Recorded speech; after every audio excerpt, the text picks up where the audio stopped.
Welcome to The Right Question. I'm Daphne Gray Grant. And I'm Duncan Watts Grant.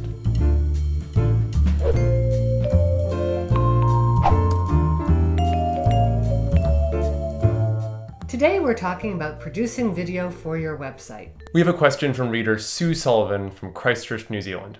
Here's what she asked. I have a method for second language learners. In 20 years, I've never finished my book on the subject, but I've recently discovered that I need to show the students at work and then talk about it. I want to videotape it, and I'm excited by that prospect.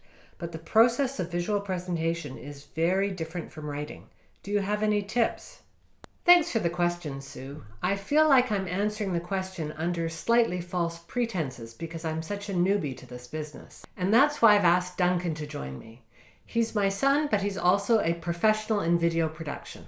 When Daphne asked me to help her produce a weekly video, I was thrilled at the prospect of being able to produce a weekly piece of content. And my first piece of advice to anyone doing the same is to make sure you get enough help. I do pay Duncan, but he's kind enough to give me the family discount. If you're looking to produce video content on the less expensive side, I suggest you try your local university or film school to see if you can find a student with some expertise. But never forget that the expression, "you get what you pay for," is more than just an aphorism. When we were starting out these videos, we worked closely to establish a style together. But that's a lot more than just how they look. I write a script each week, and Duncan helps me prepare that script for filming. I have a pretty bad memory, so I don't try to memorize the whole thing. Instead, I deliver 1 or 2 sentences at a time.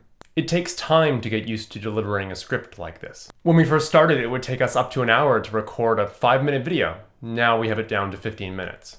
I make plenty of mistakes along the way, but the benefit of filming the way we do is that we can just cut out the errors. Another way to film would just be to turn on the camera and start talking. If you take this route, you don't need to do any editing at all, and while some people may love that style, we didn't particularly like it. Once you've figured out the how, then you need to determine the where. The ideal location is a place where you have total control over sound and light. Paradoxically, this means a room with no natural light. Take a look at this room. There's not anything here that will make a lot of noise, and the window is covered with the blackout blind. The standing lights weren't expensive. They cost about $15 a piece, but they need to be put in the right places. The goal is to create even soft lighting across the subjects. That's us. If you're confused about this, there are lots of tutorials online about how to do 3-point lighting, and we'll put some in the description below. All told, here's the equipment you'll need. A digital camera, a tripod, a microphone, an audio recorder, If you can't plug your microphone directly into your camera.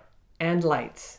If you hire a producer, they should have all that stuff in hand. But if you're willing and able to invest in that equipment yourself, you'll save yourself a lot of money in the long run. A basic package will cost you about $2,000. One other issue that I'll mention that I found surprisingly daunting was figuring out what to wear. I'm not a clothes horse, which had me worried. A friend of mine suggested that I wear what she called a uniform, by which she meant the same thing every week. I adapted her idea by wearing basic black and dressing it up with different scarves, jewelry, and glasses each week. I also wear makeup, which I almost never do in real life. I had to get one of my daughters to show me how to apply it. Making videos isn't easy. It's a fair bit of work and it's an ongoing expense. But it's a great way to engage with your audience and mandatory if you're wanting to get noticed on social media. If your people need to see and hear what you do, then a book alone won't do the job. Finally, let's wrap up with a quote from American filmmaker and director David Lowery. Filmmaking is an eminently scalable act. No matter how big or how small, there's joys and stresses that will all scale themselves magnificently to fit the production. Our videos are small, and yours may be as well, Sue. But the concept of filmmaking can adapt to whatever size project you want to manage. Just approach it with the same attention to detail that you would your writing.